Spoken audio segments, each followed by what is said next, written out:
Okay, let's get right to what weight loss resistance is. Basically, it is a metabolism that's not working as efficiently as you think it should.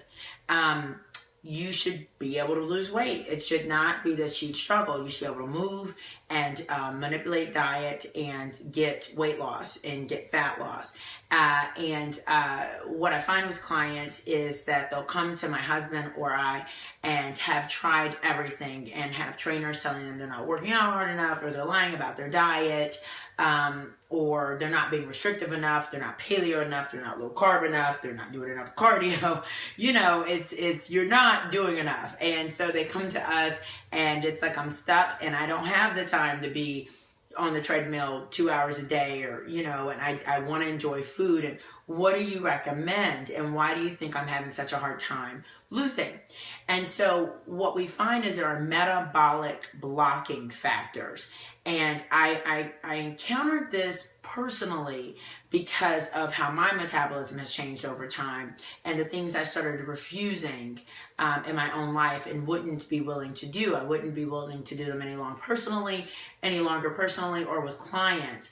And just looking at what was going on and what was going on with my own hormones and what was going on with my own digestion. And then reading about this and learning that particularly on the West Coast, you know, this was established and understood, and that people were working on this type of thing with their clients and their clinics, and understanding that in your 20s, you have very different fat cells that allow you to lose fat more than as you age. You start to get a shift with fat burning cells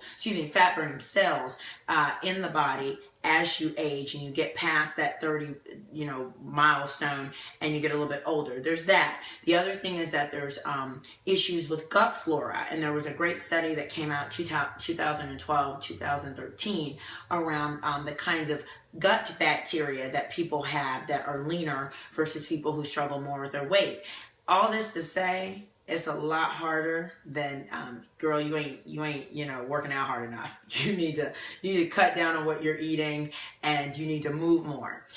And I'll tell you why the calorie in, calorie out model doesn't work, because there's a point where your body is smarter than anything you can ever do. And it says, nuh-uh, I like homeostasis. And for survival, you're not about to run yourself and starve yourself to nothingness. So I'm going to slow down your metabolism.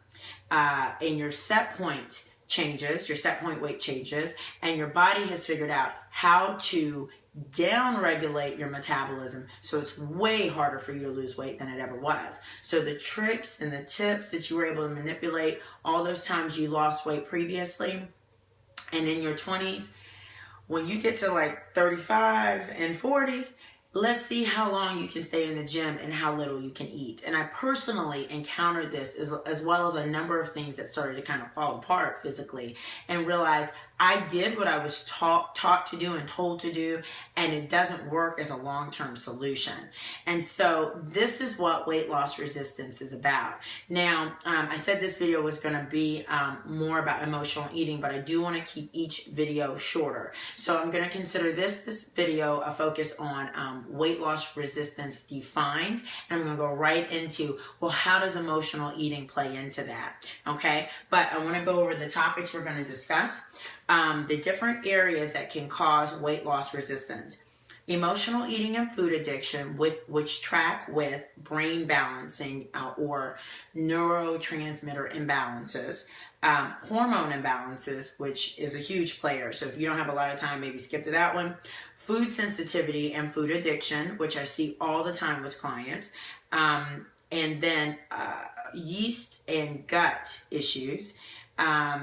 So we'll talk about parasites and how 90% of the public has some sort of gut infection that doesn't always get picked up during a serum evaluation or serum lab, which is blood work. Liver detoxing is another area where there can be a big blocking factor as well. These are the only ones I'll cover for this video series, and down the road I may add on another few that I want to tackle, but for now this is what we'll do. I'm going to try to keep each video under 5 minutes, somewhere in the 2 to 4 minute range. So let's get going.